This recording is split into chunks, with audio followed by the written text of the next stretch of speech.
Hello guys, back to my YouTube channel. আজকে 30 নম্বর রোজা সেহরি করার জন্য ঘুম থেকে উঠে গেলাম,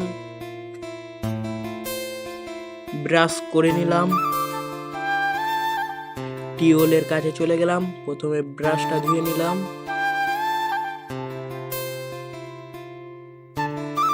তারপর মুখে জল দিয়ে দিলাম,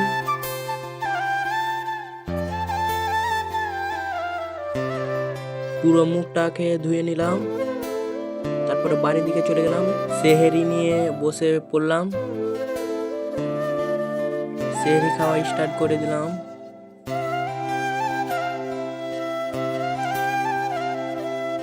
আবার রুমে চলে এলাম,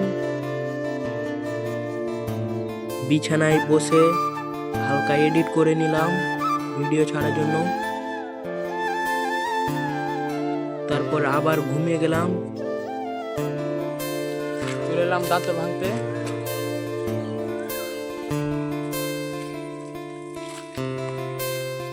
তিত ব্যাটের দাঁতল ভেঙে নিলাম, দাঁতল পরিষ্কার করে দাঁতল করতে লেগে গেলাম। বাড়ি চলে এলাম, আর টিউবওয়েলের গোড়ায় এসে মুখে জল দিয়ে দিলাম, তারপরে পুরো মুখটাকে ধুয়ে নিলাম। আবার রুমে চলে এলাম, ইফতার করার জন্য বসে পড়লাম, ইফতার করে নিলাম। আবার পরের ভিডিওই দেখা হবে।